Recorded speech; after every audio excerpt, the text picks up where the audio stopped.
topic I'm going to tackle today is not an easy topic to talk about. I'm going to tackle the topic of race and problems of racism. Timely topic in our country today. If I do this right, by the time I'm finished, I hope to have challenged you. I may even offend some of you. But I really want to inspire most of you to look at the issue of race and racism in a different fashion. We've had many challenges throughout mankind's history. We've plumbed the depths of the oceans. We've harvested the land. We've even gone into deep space.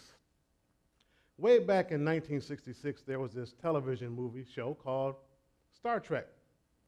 Since then, many movies have been made about it, many books have been written about it. And for those of you who remember the show, the opening dialogue, or monologue, by William Shatner, who played the role of Captain Kirk, went something like this.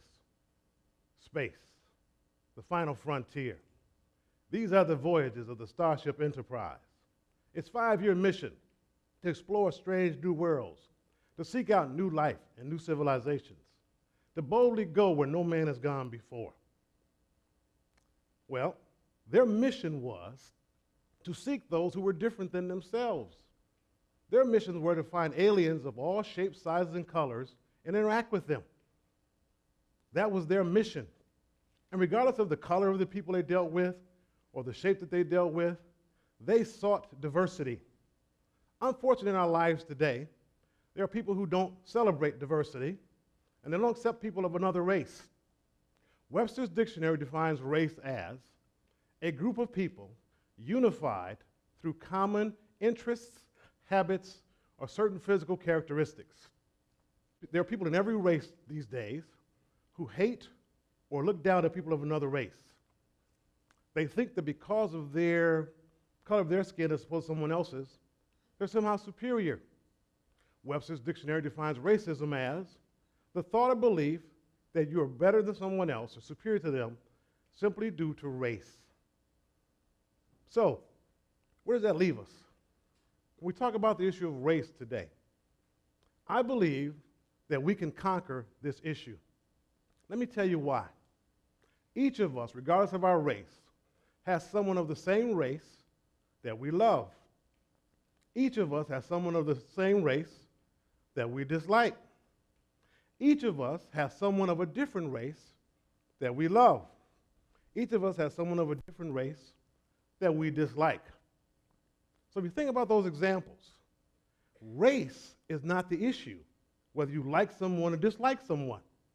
So why is race such a problem with us today in America and in the world per se? The reason I think comes down to something very simple. One word, perceptions. Perceptions about people of a different skin color. Perceptions about people of a different religious background. Perceptions about what they feel, what they think, what they believe. But those perceptions most times are misperceptions. And we take on those misperceptions and accept them as truth. And then we overgeneralize those misperceptions, and we form an opinion about someone based upon their race. I believe former President George W. Bush was spot on earlier this year when he talked at the memorial service for police officers killed in Dallas, Texas. He said, and I quote, "Many times we judge others by their worst examples. We judge ourselves by our best intentions." I'll say that again. Many times we judge other groups by their worst examples. We judge ourselves by our best intentions. He was talking about perceptions, how we perceive people, how we relate to people if they're similar to ourselves, and how we think about them as they're different than us. Race, difficult topic to talk about, but one that's necessary. Race colors everything we talk about and deal with in life. Race colors our perceptions and misperceptions. What I try to do in my own life to avoid having misperceptions of people, I try to take what I call an elliptical view. I try to look at the position from everyone else who's involved in a situation. Let me illustrate this for you. Imagine you're watching a movie scene where there are 4 people sitting at a table playing cards. And the director tells the camera person, I want you to take the perspective of each individual playing cards. What they're thinking, what they're seeing, what they're feeling about the situation. So in other words, by the time they're through, you got the perception of each person at that table playing cards. I believe if we do that same thing in every person we deal with, not just our perspective and perception, but their perspective and perception, we have less misperception and maybe less racism. It's a simple formula, no tricks to it, but that's one example, one illustration. And now I'm going to get into something maybe a little more controversial, but I'm here and you're there, so you have to listen. Recent court rulings have somewhat caused people to think that the issues of affirmative action programs are no longer relevant. Well, I disagree with that, and here's why. While they're no longer hot-button issues, the effects of those programs still remain with us. The intent behind affirmative action programs was a noble one. You take someone who's designated qualified from an underrepresented group and make sure that their race alone doesn't prevent them from getting a certain job, getting into a certain program. Noble idea, but the execution many times is poor. Here's why. Many times, someone who was not qualified from a background perspective, education perspective, whatever, were placed in situations where they were not qualified to succeed. And therefore, you increase situations where people think bad about certain races. Let me give you an illustration. Imagine, if you will, that NASA has this space program designed to put the first man on the moon. There are 4 qualified astronauts who apply, and me. The 4 other astronauts happen to be white. So we go through the process, and I'm ultimately selected to be the first man on the moon. Now, the problem with that is not that I'm not dedicated enough, not that I'm not intelligent enough, not that I'm committed enough. The problem is I'm not qualified enough to be the first man on the moon. So how do you think that makes the person who is qualified feel about me getting that position? They may become bitter. They may become angry. That bitterness and anger turns into hatred. That hatred turns into racism. Let's take it from another perspective. The person who actually got the position as a result of an affirmative action program. They say to themselves, I need this position to take care of my family. I need this position in school to get a better education and get my piece of the American pie. And I don't understand why that person who didn't get in or didn't get the job is so mad at me. I'm simply trying to better myself like they are. So now we've got 2 perceptions, 2 perspectives based upon your positioning. Let me illustrate this a little further for you. Let's say that astronaut, the first example I gave you, are all 5 white astronauts. One of them who gets the position is not qualified. He gets the position, though, because his uncle is a high-ranking official at NASA. Now, the person who was qualified may be bitter at him, may be bitter at his uncle, but he won't turn around then and hate the entire white race because he didn't get the position. You understand the differences? If someone can tie race to something that they dislike, that fosters anger, that fosters racism. The real issue in this situation is not whether a black person or a white person got the position. The real issue is the less qualified person got the position. But then you throw race into it, and it clouds everything we're talking about.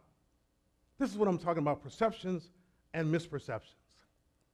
It's the thing that stops us from progressing forward as a human race. Because of that, I would like to change or modify Captain Kirk's opening monologue. It goes something like this. Race, the final frontier. These are the struggles of all mankind. Our mission is to seek out those who are different from us, to live in harmony, to boldly go where no man has gone before. See, because if we do that, we will indeed have gone where no man has gone before. We will have conquered this situation that continues to tear us apart based on perceptions. And perceptions are very key. Think about something that's happening in our country today. Police-involved shootings.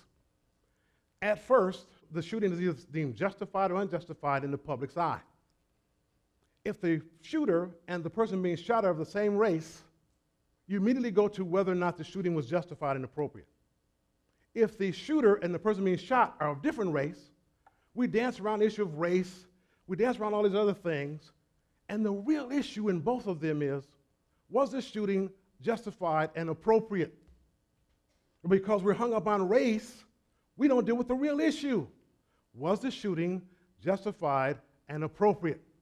At some point, we may get to that, but we go through all these other hoops and loops, and we have to tear through this issue of race to really figure out what's going on.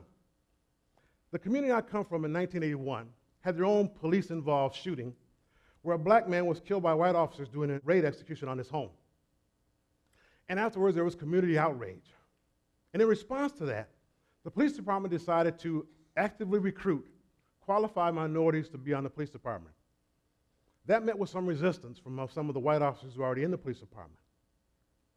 They didn't like that. And yet, the community felt that there was something that needed to be done. So, let's say the objective was accomplished, but it was not a seamless transition. So for many years in the police department, you had two racially tensioned things going on. First, you had the racial tension as a result of the shooting that took place between the department and the community. Then you had the racial tension within the department because more black officers were coming on to work with the white officers who were already there.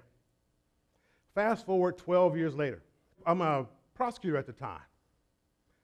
I was there for 6 years. I got to know many of the police officers on the police department. So one day, 4 white detectives come to me and say, there's a vacancy at our police department for a deputy police chief. We want you to apply. So I applied, and I got the appointment. And at the time I got the appointment, the city manager told me, I eventually want to make you the director of a combined public safety department where we have police and fire working together as one unit. So here I am. I walk into this racial tinderbox at a police department. Now, mind you, we got 2 situations going on. Tensions in the community with the police department and tensions within the department itself. So I realized if I light a match, if I throw more fuel on this smoldering fire, it's going to explode.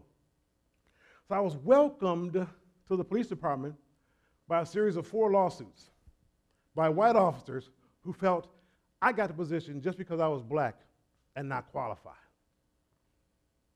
Well, eventually, they came to realize they were wrong because once I got the job, I was in charge of 13 of 16 divisions in the police department, and I consistently received outstanding job performance evaluations. So the perception I was unqualified was a misperception. I perceived them as not wanting me to get the job because I thought they were racists, who didn't want to accept change, and didn't want another race to advance.